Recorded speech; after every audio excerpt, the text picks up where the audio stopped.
Welcome to IVF This, episode 190, IVF and the In-Between. Welcome to IVF This. I'm your host, Emily Ginn. After 10 years of primary and secondary infertility due to both male and female factor infertility, I am now the mother to 3 beautiful miracles. I am married to my favorite person in the world. I'm a social worker, a life coach, and an IVF warrior. I'm here to teach you how to manage your mind and emotions during your IVF journey, to break free from anxiety and regain control of your life, even in the midst of infertility. I'm going to teach you how to say IVF this to how we think about, talk about, and experience infertility. Let's go. Hello, my beautiful friends. I hope you're all doing so well today. Welcome back to the IVF This podcast, where we learn to love ourselves through the process of IVF. I'm your host, Emily Ginn, and today we're talking about something that all of us in the infertility world know all too well. It's called the in-between. Now, before I get started on the episode, I just want to shout out to the fact that IVF This is now 5 years old. We're at this point now 9 episodes short of 200, which my producer, Anthony, who's been with me from the start and is one of the most magical people I've ever met in my entire life. I absolutely adore him. But I think he told me one time that once podcast episodes get past like 150 or even 100, that you're in like the top 10% of all podcasts, because most podcasts don't last that long. So because of you all, Anthony included, the people listening, you guys have allowed this podcast to go on for 5 years. 5 years. In November, like IVF This podcast turned 5 this month. It was when our first episode dropped into 2020. So I just want to say thank you to everyone. Of course, all of the shout outs in the world to my producer, Anthony. Not only is he a badass producer, he is also just a genuinely lovely individual. So I just want to say, like, happy birthday to all of you, to the IVF This podcast, to anyone who's been with me since 2020, anyone who's newer to me, anyone who's previously listened to it. Guys, we're here and we're continuing on. We're just moving forward. Now, I do want to preface that this episode is going to be a little bit longer than I normally do because there is so much information packed into this episode. So I try to keep the episodes at around 20-ish minutes. Sometimes I yap a little bit longer. This one is about, 600 or 700 words longer than you normally do. So just know that yes, it is a little bit longer, but I guarantee you this will apply to everyone in any situation, right? Anyone who has waited for things and has to sit in the in-between, this episode is for you. This episode is for anyone who's ever felt like they're constantly just in this waiting game of hurry up and stop, hurry up and wait, all of that. So that's what this episode is kind of dedicated to. Okay. So this episode is called IVF and the In-Between because if you've been through IVF, you know there are endless versions of the in-between.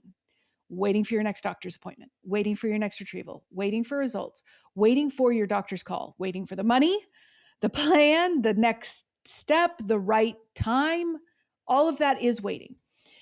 It's in this strange, like suspended place between what has already happened and what hasn't yet happened. And that space, the in-between, it feels unbearable. Let's just be honest. Now, in psychology, we call this the liminal space. The word liminal comes from Latin limen, meaning threshold. So it represents a crossing, that space between what was and what will be. It's the moment after you've stepped out of what's familiar, but before you have arrived at what's next. It's neither here nor there, and that's what makes it so uncomfortable, right? It's like Schrodinger's IVF or something. But here's the thing. Across cultures and throughout history, liminal spaces have always been kind of a sacred and deeply transformative period of time. In mythology, that's where the hero's transformations happened, right? I want you to think of Persephone descending into the underworld and returning changed. Or Inanna, who is an ancient Sumerian goddess of love and fertility, she was stripped of everything as she moved through the darkness before reemerging in her power. In every story, The character enters the in between, the uncertainty, the messy middle, and emerges with a new wisdom, new perspective, and new strength.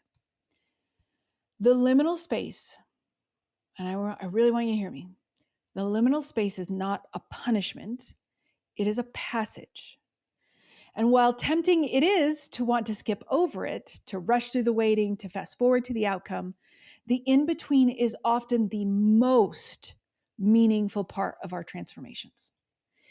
It's where we kind of shed old identities of ourselves, old belief system, old ways of relating to ourselves. It's where the before version of us dissolves so the after version of us can take over. When you're in the thick of IVF, that more than likely does not feel beautiful. It does not feel sacred. It probably feels like drudgery, like your life is stuck on pause, like you're barely existing between the cycles of results or decisions or things like that. But the truth is that this space is where your resilience is quietly formed, where your capacity to hold complex emotions, hope and fear, love and loss, grief and gratitude, where it expands, where you learn to stay with yourself even when things are uncertain. Think about it this way. When a caterpillar enters a cocoon, it doesn't just grow wings and flies away. Inside the cocoon, the caterpillar completely dissolves. Like it's just caterpillar goo in there. It becomes completely unrecognizable before reorganizing into something entirely new.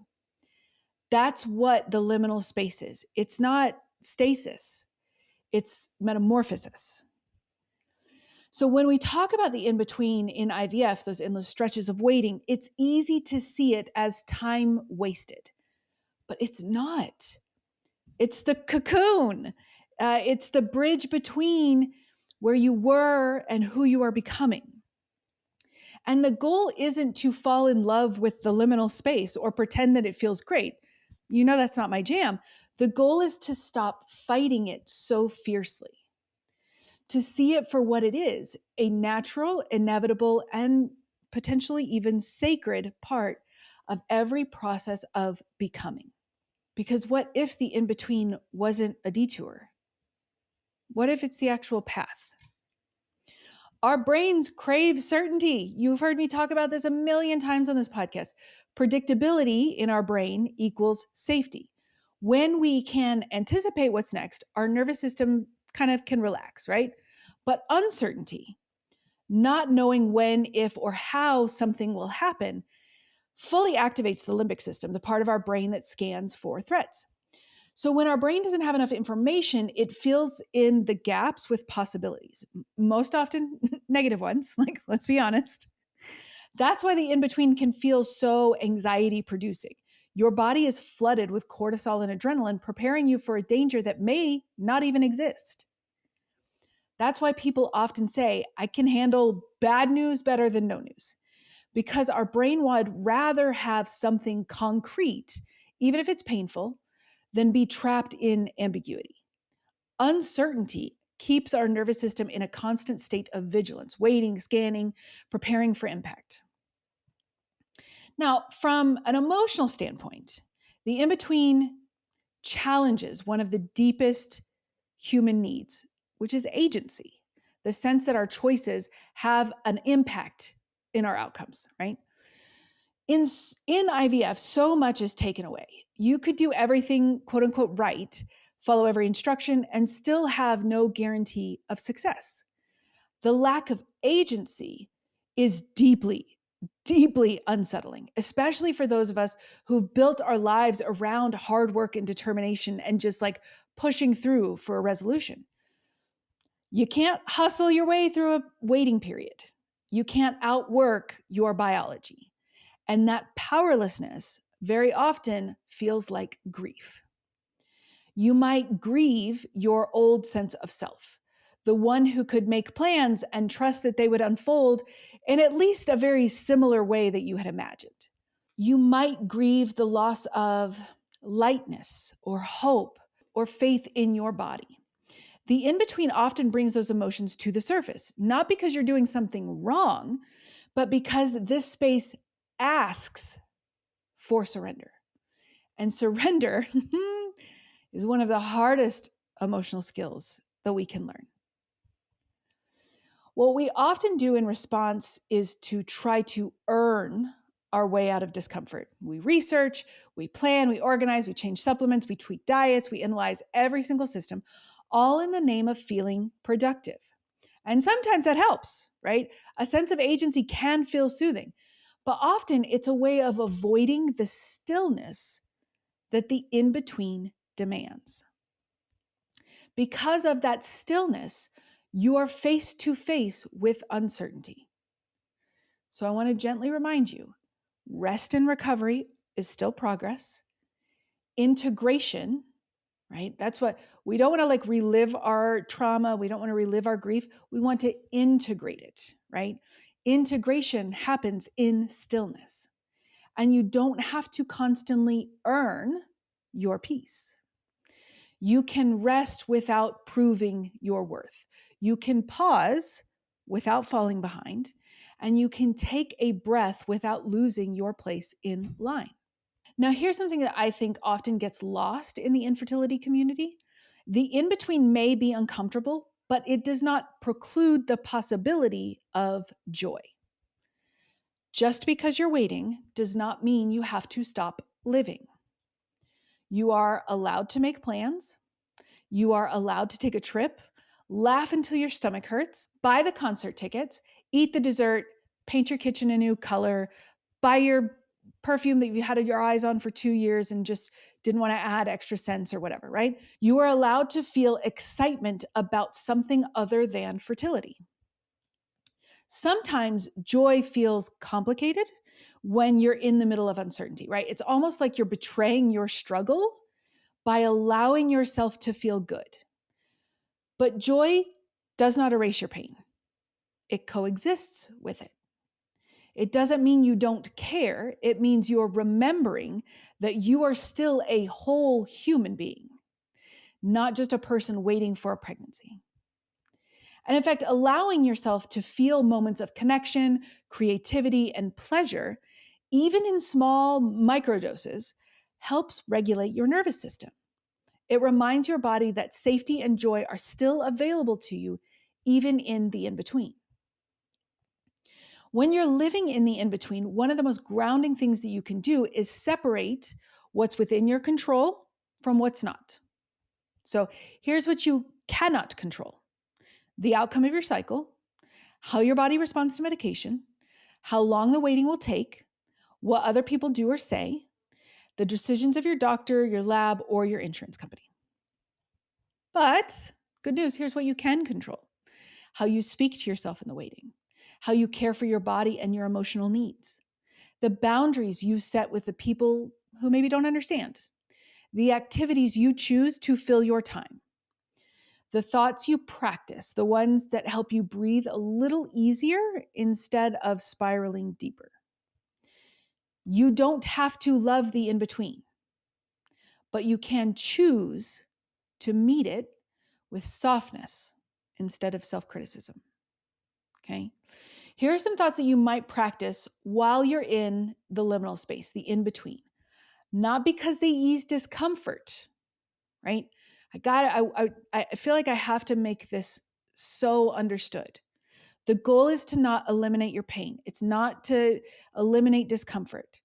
It's to allow it to be there without losing yourself in it, right? It's allowing both two things to exist at the same time. So some thoughts are: rest and recovery are still progress. Something is happening even if I can't see it. I can feel uncertainty and still be safe. This moment doesn't have to be perfect for it to be meaningful. That's one that I lean into quite a bit. It is okay to live and plan and laugh even in the waiting. I can hold hope without demanding certainty. The in between is not the end of my story.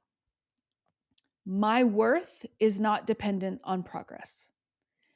I can experience joy in the middle. I don't have to rush my healing.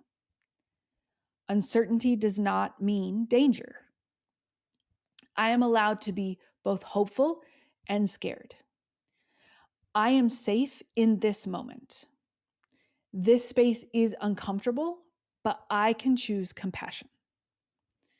Now, these thoughts aren't magic. They won't dissolve any of your fear or grief, but it can help you anchor into yourself, into a steady truth that you are more than this moment. So, my beautiful friends, if you are in the in-between right now, if you're waiting, wondering, holding your breath, please remember this. You are not broken for struggling with uncertainty. You are not failing because you can't make peace with the waiting. You are human. And the in-between, while painful, is a space of becoming. The space is not meant to be rushed. It is meant to be lived through, to be experienced. You can still live here. You can still rest. You can still laugh. You can still love. You can still find moments of joy that remind you of who you are outside of this process.